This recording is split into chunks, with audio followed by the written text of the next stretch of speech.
Gene De La Peña ng Pre-Net Broadcast Academy Bat 16. Basta Barreta. Nakareport tulos sa radyo, periodiko.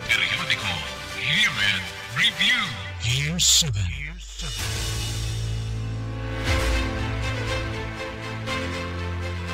Buwan ng Hunyo ng aksyonan sa Sangguniang Panlalawigan ang pagtaas ng presyo ng baboy. Ito ay bilang tugon sa mga reklamong natanggap nila mula sa mamamayan. Dito ay pinulong nila ang 11 alkalde sa lalawigan. Ito ay sa bisa ng resolusyong inakta ni Provincial Board Member John Ferdinand A. Alberto at Jose Romeo R. Francisco na alarma umano ang publiko sa biglang pagtaas ng kilo ng baboy. Mula sa 280 pesos kasi ay pumalo ito sa 220 per kilo upang matiyak na magiging abot kayang presyo ng baboy. Iminungkahi ng SP sa mga alkalde na ipatupad ang Section 16 ng RA 7160. Ang probisyong ito ay nagbibigay ng kapangyarihan sa mga alkalde na regulate ang pagbebenta ng karne at iba pang basic commodities. Umapila naman sa mga kinaukulang ahensya sa tulong ng Sangguniang Panlalawigan si Provincial Board Member Robert A. Fernandez.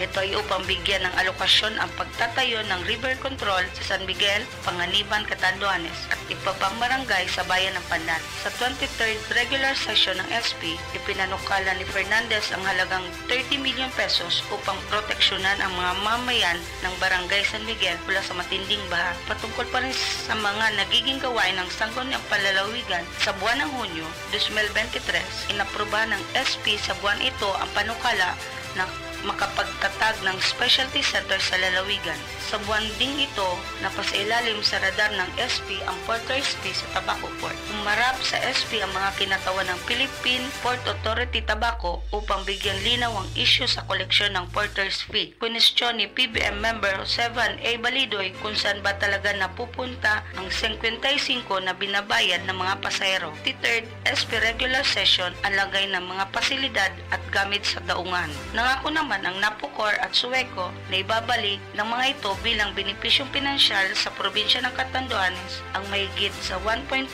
milyong peso na kabuuang kita ng National Power Corporation, Napocor, Catanduanes sa pamagitan ng Department of Energy Regulation Program sa buwan din ng Hunyo na mahagi ng cash assistance sa mga estudyante ng LGU Catanduanes na mahagi ang local government unit ng Catanduanes ng 2,000 kada estudyante na kwalipikado at nagiging benepisyo ng College Financial Assistance sa Catanduanes State University. Tumabak din sa buwang ito ang mahigit 300 aspiryante sa pagiging pulis sa Napolcom eksakto. Nasaksihan ng mga Katandongenyo ang husay natin sa musika at ang lawak at ganda ng ating kultura sa ginanap na sa Diling Tanog, Bicol 2 na ginanap sa CSU Auditorium noong Hunyo 24. Sa layon ng nasabing concert ang makalikom ng pondo upang makagawa ng pinakamahabang lubid na gawa sa baka na kayang ikutin na buong isla. Ito ay upang makapagtala ng world record. At yan ang mga malalaking balita sa buwan ng Hunyo para sa Bicol Periodico Year-End Review. Ito po si Radyo Patrol Gene De La Peña, nagbabalita para sa Radyo